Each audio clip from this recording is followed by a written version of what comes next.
Well, let's talk about now about the Adani Saga, tremors in a business sense that have actually been hitting that group. I know we've spoken about it last week as well, but as you can see, this particular story refuses to die down.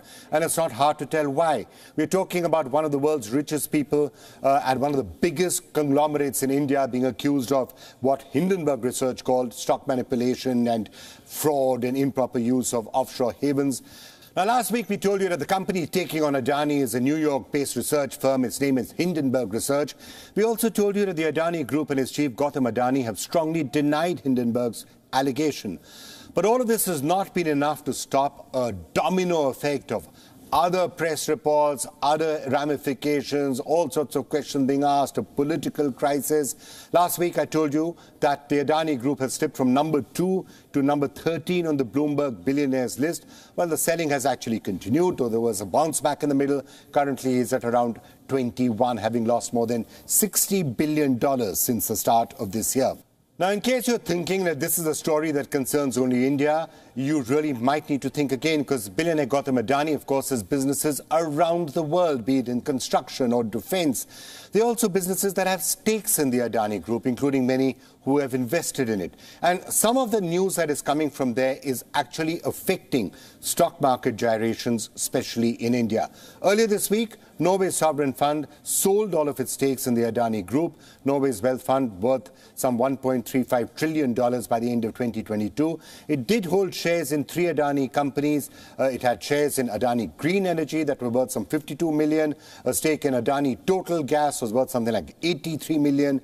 And in Adani Ports and SEZ, the Norway sovereign fund held shares worth something like $63.4 million. On the 9th of February, the fund said it had divested all of those shares. Now, all of that is happening at a global level, and as I did say, there's been a lot of press attention, lots of reports coming out in publication after publication, whether it's Forbes or Wall Street Journal or The Economist. Back in India, the spotlight this week did move a little bit from Gautam Adani to Prime Minister Modi and the events in Parliament. It is said that the two of them are close, and that is something that the opposition tried to make it a point to remind Parliament about. That's the issue that they raised repeatedly in Parliament. The opposition essentially accused the Prime Minister of favoritism, of crony capitalism, of bending the rules for Adani. The opposition also called for a JPC, or a Joint Parliamentary Committee, to investigate the charges that are being levelled against Adani. Now, the Prime Minister gave a fiery reply in response to all of that, although he didn't directly name Adani or talk directly about the saga. He spoke a lot about what the opposition had done during its tenure. Now, events in Parliament aside, a lot of attention has really been focused on the volatility at the stock markets.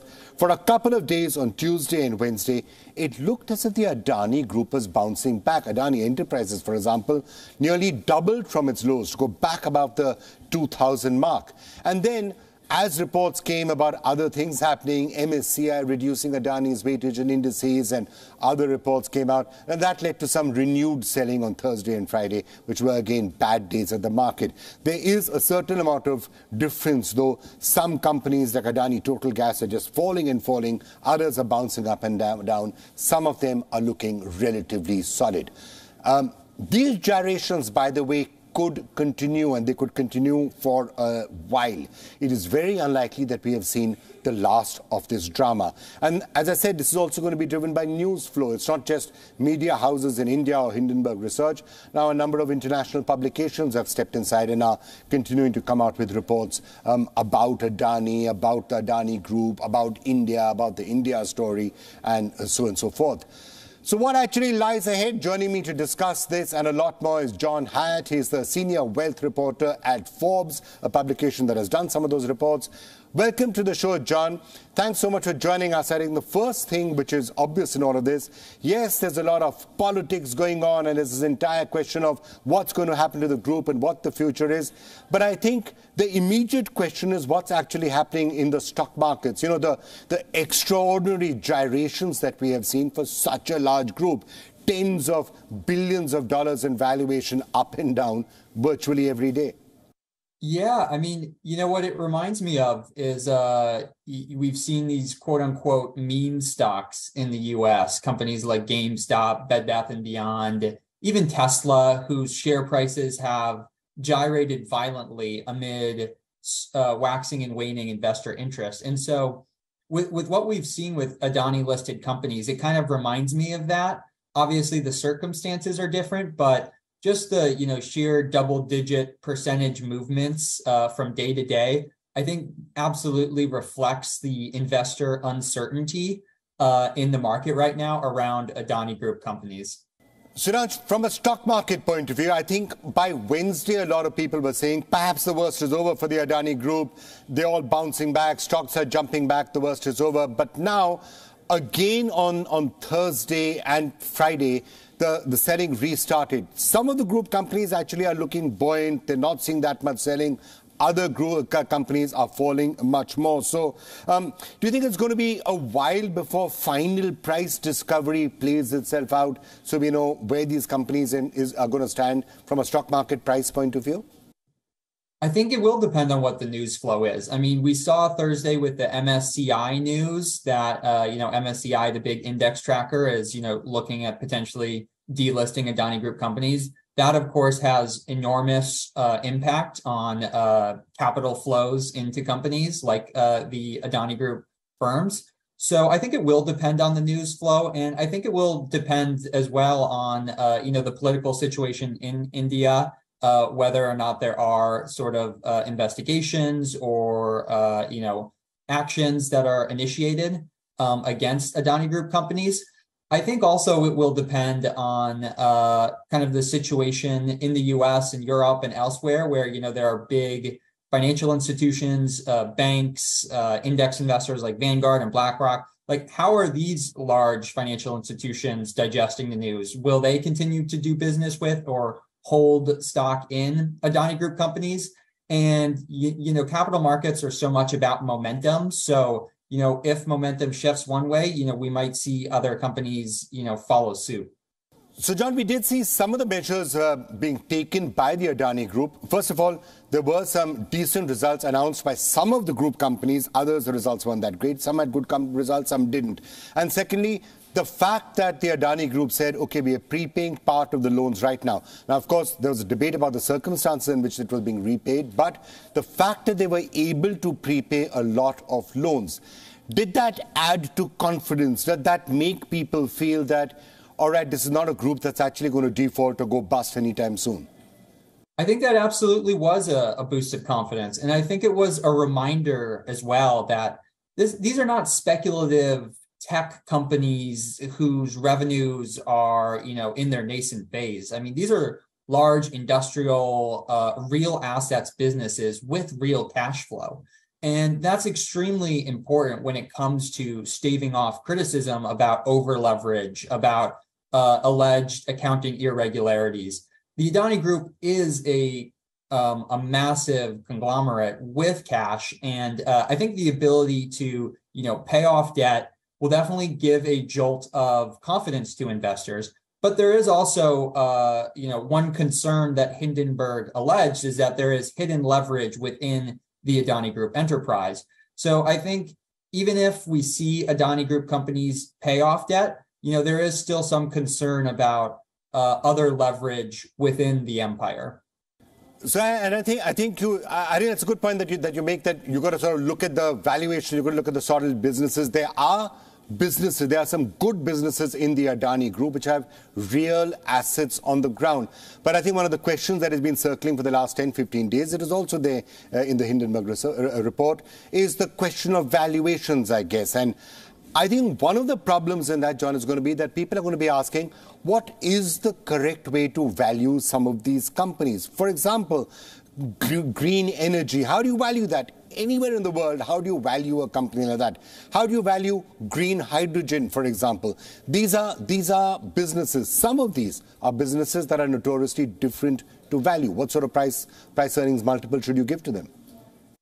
Absolutely. And this is part of the flow of just capital markets and how company valuations work, of course. I mean, we see in all stock markets around the world, certain companies become, the hot stock to own, and we see, companies going to the moon. I think a big question with regard to, the valuation of Adani Group companies pertains to, the free float.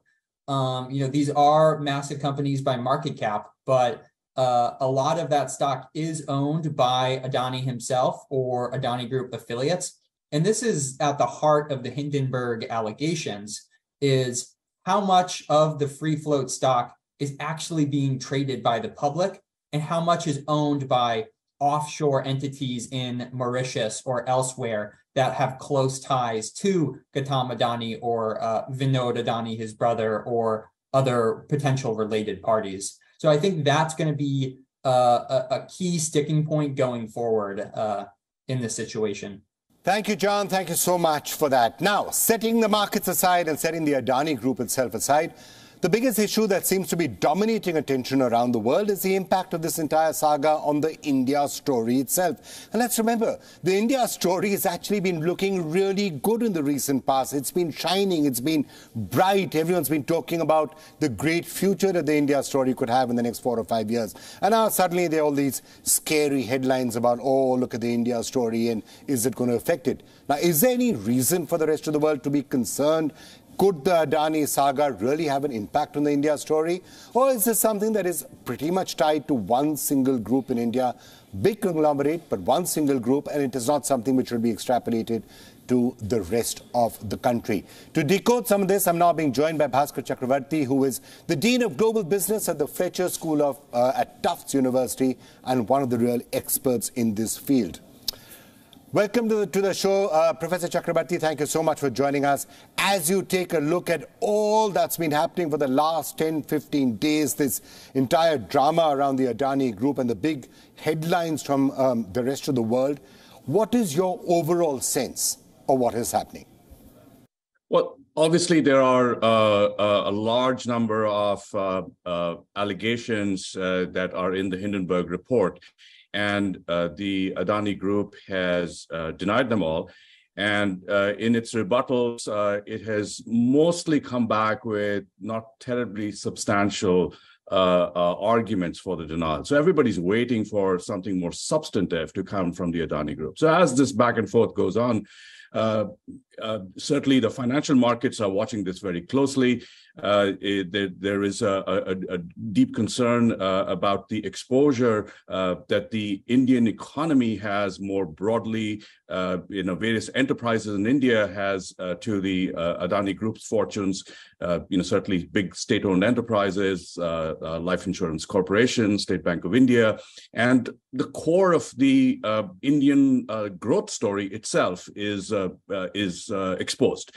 So with all that being said, there is a larger connection to the current administration, and in many ways, the rise of the Modi administration has coincided with the rise of Adani. So both internally and outside, this is being seen as a bit of a litmus test for how real the India narrative is, both from a political standpoint and an economic standpoint, and for India's aspirations as a global power. Okay, Professor Chakrabarti, let me just get into some of the points that you made now. Of course, there are some allegations that have been made in the Hindenburg research and elsewhere, and I guess at the end of the day, it is the authorities that will have to be look into that. The regulators will have to look into that, how these issues were actually done or played out. And that's something which I guess nobody can really decide in a studio as to whether it's right or wrong. The authorities will have to take a call on that. The other aspect is the impact of this on the general Indian markets and the exposure that others have to it, including in India or abroad. Now, some would say that perhaps that's been answered to some extent by the Reserve Bank of India and others to say, hey, look, the exposure is actually not that much. How would you respond to that, the clarifications that we've now heard from banks, from the LIC, and from the Reserve Bank of India? Do you take them at face value? Well, I think we are watching this story unfold almost on a daily basis, and every time there's some reassuring news that comes out, there is a counter narrative that appears, which makes one kind of say, well, I'm not ready to declare victory as yet for either side, really. So just recently we heard that MSCI is reviewing the free float status of the Adani Group, and the Norwegian sovereign wealth fund has decided to withdraw. So this is an unfolding story, and so I'm not sure we have reached any steady state to be able to declare anything as yet. And there are lots of questions about just the fundamentals, and what more is going to start coming out as more organizations both within India and outside start digging in. All right, Professor Chakrabarti, but just digging in a little further into that, I guess the question that I have to ask is, all of this does connect with the India growth story. So the big question is the extent to which you should necessarily conclude that whatever is happening with the Adani Group and whatever is happening around that, does it have a bearing? And if so, how does it have a bearing with the larger India story? Because to play devil's advocate, there are some who would argue that, okay, it may be one of the largest Indian groups out there, and they are present in a lot of very important areas for the Indian economy. And there's this entire question of links with, how the government is going to respond to this. But issues around one group do not necessarily mean that the Indian economy is not going to do well, or that the India growth story is being derailed. Well, I think the Adani Group is not just the tip of the iceberg; it is a significant, part of the iceberg, right? So, and for a lot of enterprises, political, economic, business, and others who are, very keenly interested in India and participating in the India growth story and watching it, from the outside and potentially assisting it as well. India happens to be a bit of an opaque market. And so every time something like this happens, the natural question is, how far does this issue lie? Is it just the Adani Group, or are there other major parts of Indian business that have similar questions attached to it? So it starts unraveling, many aspects of the narrative that people are hoping are going to hold together. So, Professor Chakrabarti, if I understand you correct, that's one of the important lessons you think that the Indian government and the messages that should be sent out, that look, business is business, politics is politics. There shouldn't actually be a situation where the two are getting mixed up, where people are being favored or targeted because of political affiliations one way or the other. You should try and keep politics out of business, and that would be a good signal for the India story. Is that what you're saying? Well, I think the government could do a good job at saying that. The issue is, how real is that? Because anyone who's spent any time in India or done business in India knows that politics is not that far from business. And when I say business, of course, all business is not the same. As you noted, there are several businesses that do quite well without necessarily going too deep into some of the political issues. But you can't really get away from the fact that you do need to have, a good relationship with the administration, whether it's at the New Delhi level or at the local levels, and that's an important part of doing business in India. So politics and business are intermingled, and that's true not just for India, but it's true for many parts of the world. Professor Chakrabarti, thank you so much. Thank you so much for joining us. Absolutely. Thank you for having me.